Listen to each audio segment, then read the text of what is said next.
दोस्तों आज की वीडियो में बहुत इंपॉर्टेंट खबरें हैं। आप लोग वीडियो पर अंत तक बने रहें। एकदम ताजा और फ्रेश रिपोर्ट एक बार फिर आपके सामने लेकर हाजिर हूं। बहुत सारे अपडेट हैं। शुरुआत हिजबुल्लाह से करूंगा। आप सभी लोग अच्छे से जानते हैं कि इजराइल और अमेरिका जैसे देश अपनी नाकामी को दुनिया के सामने आने नहीं देते हैं। इनके ऊपर कोई हमला हो जाता है, इनको कोई बड़ा नुकसान हो जाता है, ये उसको छुपाने की कोशिश करते हैं। बाकी यूरोपीय मीडिया, उसका हाल तो आपको पता ही है, पूरा का पूरा इनका गुलाम बना हुआ है। लेकिन कुछ हर देश के अंदर चैनल ऐसे होते हैं जो विपक्ष का काम करते हैं, जैसे हमारे देश में भी कुछ चैनल हैं, बाकी तो सारे गोदी मीडिया बने पड़े हैं। ऐसे ही इजराइल के अंदर भी एक दो ऐसे चैनल हैं जो हिम्मत करके थोड़ी बहुत सरकार के नाकामी को दिखाने की कोशिश करते हैं। तो ऐसे ही एक इजरायली मीडिया की तरफ से रिपोर्ट दिखाई गई है कि हिजबुल्लाह ने उत्तरी इजराइल के बॉर्डर पर ऐसी तबाही मचाई है, ऐसे हमले किए हैं कि जिसके चलते हुए तकरीबन इजराइल के 500 घर पूरी तरह से तहस नहस हो गए हैं। उत्तरी लेबनान के बॉर्डर से हिजबुल्लाह जब से जंग शुरू हुई है लगातार हमले कर रहा है। बहुत दिन पहले आपको बता चुका हूं, तकरीबन 2 महीना पहले ही इजराइल ने उत्तरी इजराइल के इलाकों से सारे यहूदियों को घर खाली करके अंदर बुला लिया है। पूरा का पूरा इलाका खाली हो चुका है और इसी इलाके में इजराइल के बहुत सारे कमांड सेंटर भी बने हुए हैं। तो जब हिजबुल्लाह मिसाइल छोड़ता है इजराइल के कमांड सेंटर को टारगेट करके, तो आसपास के घरों को भी नुकसान होता है। तकरीबन 500 घर पूरी तरह से तबाह हो चुके हैं। यह वो जानकारी है जो दुनिया भर की मीडिया दुनिया को नहीं दिखा रही है। इस पर आपको यकीन करना पड़ेगा, क्योंकि इजराइल कब से कह रहा है हिजबुल्लाह से कि आप पीछे हट जाओ वरना हम युद्ध शुरू कर देंगे, आप लेबनान के बॉर्डर को छोड़ दो वरना हम आपके ऊपर हमले कर देंगे। लेकिन अभी तक हिजबुल्लाह के ऊपर इजराइल की सेना हमले नहीं कर पाई है। लेबनान के अंदर घुस के आम लोगों को निशाना बनाती है, लेकिन डायरेक्ट सीधे आमने सामने से हिजबुल्लाह से नहीं लड़ रही है। इजराइल को पता है कि हमास से कई गुना ज्यादा बड़ा हिजबुल्लाह है। जब बड़ी बड़ी मिसाइलें दागी जाती हैं तो ऐसा तो नहीं है कि उन मिसाइलों से इजराइल के अंदर तबाही नहीं होती होगी, लेकिन तबाही बाहर नहीं आती है। वॉल स्ट्रीट जर्नल की रिपोर्ट आई है जिसके मुताबिक आने वाले सैटरडे को, शनिवार को, शनिचर को कतर युद्ध विराम का ऐलान कर सकता है। युद्ध विराम कई सारे चरणों में होगा। कौन कौन से चरण होंगे, कैसे क्या क्या होगा, इसकी जानकारी अभी सामने नहीं आई है। लेकिन पेरिस के अंदर जो मीटिंग चल रही थी जिसमें मेन भूमिका जो है वो अमेरिका निभा रहा है। वॉल स्ट्रीट जर्नल लिखता है कि अमेरिका इतने लंबे युद्ध से थक चुका है। इजराइल जो युद्ध को खींचे जा रहा है और उसमें अमेरिका लगातार उसकी मदद कर रहा है, तो अमेरिका भी अब थक चुका है। थकने वाली बात है भाई। इजराइल के लिए अमेरिका क्या कुछ नहीं कर रहा है मिडिल ईस्ट के अंदर, आप सब लोग देख ही रहे हैं। और इजराइल की इस मदद करने के बदले में अमेरिका के ऊपर पिछले कुछ दिनों में कितने हमले हो चुके हैं मिडिल ईस्ट के अंदर, वो भी आप सब लोग देख रहे हैं। अभी अभी खबर आई है जस्ट, इस्लामिक रेजिस्टेंस जो इराक का है उसने इजराइल की हाइफा बंदरगाह पर भी अटैक किया है। नुकसान वगैरह की खबरें अभी सामने नहीं आई हैं। अभी सुबह ही मैंने आपको एक रिपोर्ट दी थी कि अमेरिका के युद्धपोत पर एंटीशिप बैलिस्टिक मिसाइल से हूतीज ने हमला किया था। अभी अभी जस्ट 1 घंटा पहले फिर खबर आई है कि कुछ और मिसाइलें एक और युद्धपोत पर हूतीज ने छोड़ी है। साथ ही साथ एक ड्रोन से भी हमला किया है और खबर आ रही है कि ये जो ड्रोन था वो ईरान का ड्रोन था जिसको हूतीज ने लॉन्च किया। तो मिडिल ईस्ट के अंदर इजराइल से ज्यादा बड़ा दुश्मन अमेरिका बन चुका है।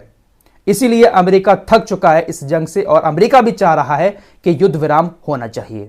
एक और बड़ी खबर आपको बता देता हूं, अमेरिका इजराइल जैसे देशों ने कैसा झूठा भौकाल दुनिया के सामने बना रखा है। अल अरबिया न्यूज की रिपोर्ट है कि कल रात अमेरिका और ब्रिटेन ने यमन के ऊपर जो हवाई हमले किए हैं, जिसके बाद अमेरिका ने कहा कि हमने ऐसे 8 ठिकानों को नष्ट कर दिया जहां पर हूतीज ड्रोन को लॉन्च करने के लिए रेडी रखे हुए थे। लेकिन हूतीज के सूचना मंत्रालय के सलाहकार की तरफ से जानकारी दी गई है कि अमेरिका ने एक बार फिर से उसी जगह पर हमले किए जिस जगह पर पहले किए थे।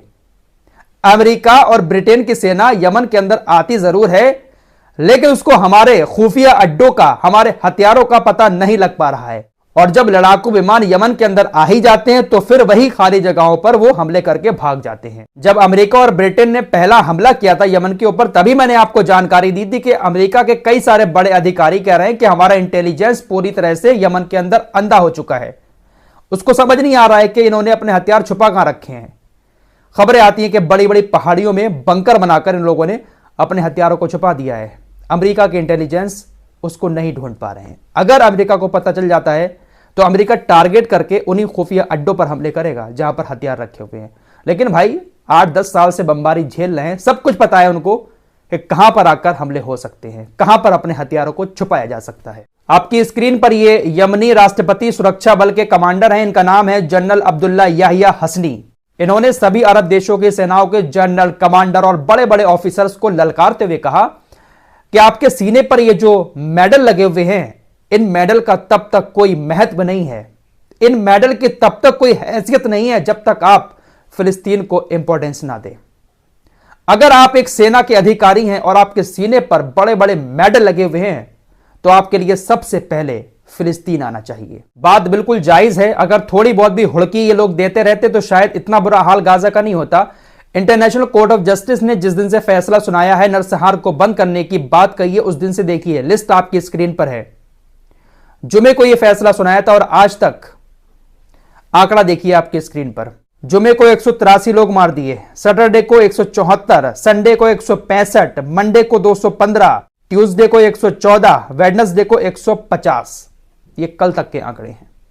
तो लगातार इजराइल 150 से 200 लोगों को गाजा के अंदर मारे जा रहा है, लेकिन कोई भी ये कहने वाला नहीं है कि आप इंटरनेशनल कोर्ट ऑफ जस्टिस के नियमों को लागू करें। आपकी स्क्रीन पर तुर्की के ये पूर्व प्रधानमंत्री अहमद दावूतोगलू हैं। इन्होंने दुनिया भर के सभी देशों के जो पूर्व प्रधानमंत्री हैं, एक्स प्राइम मिनिस्टर, उनसे अपील की है, साथ ही साथ जो भी एक्स मिनिस्टर हैं दुनिया के तमाम देशों के, उन सभी से एक अपील की है कि हम सभी लोग मिलकर गाजा के अंदर चलते हैं। दुनिया भर के तमाम देशों के इस वक्त जो नेता सत्ता में हैं, प्रधानमंत्री, राष्ट्रपति, वो तो गाजा का दौरा नहीं कर रहे हैं, लेकिन इन्होंने कहा है कि हम एक्स प्रधानमंत्री दुनिया भर के सभी जो हैं गाजा के अंदर चलते हैं, गाजा के हालात की जांच करते हैं। उन्होंने मिस्र से भी इस बात को कहा है कि हम आना चाहते हैं, आप हमारी सुरक्षा की थोड़ी सी यहां पर बंदोबस्त करें, हम कैसे आपके बॉर्डर के जरिए गाजा के अंदर जा सकते हैं, आप थोड़ी सी हमारी सहायता करें।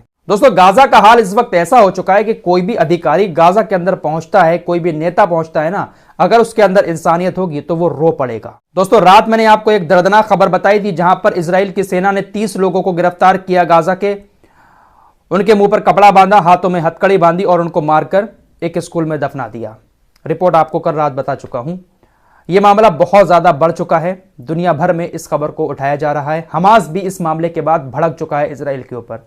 हमास ने कहा है कि इजराइल ने यह बहुत गलत किया है और इसका जवाब हम इजराइल को जरूर देंगे। इजराइल जिस तरह से गाजा के आम लोगों के साथ बर्ताव कर रहा है, यह पूरी तरह से गलत है। यह एक बहुत बड़ा मुद्दा बन गया है जब से यह लाशें कूड़े कचरे के ढेर के अंदर स्कूल में मिली हैं। फिलहाल इस रिपोर्ट में इतना ही, मिलते हैं कुछ और लेटेस्ट अपडेट के साथ, तब तक के लिए अपना ख्याल रखिए। दोस्तों, हमारे वीडियो पसंद आए तो फॉलो सब्सक्राइब जरूर कीजिए और साथ ही साथ उस चैनल को भी जरूर सब्सक्राइब कीजिए। मिलते हैं कुछ अगली खबरों के साथ, तब तक के लिए अपना ख्याल रखें।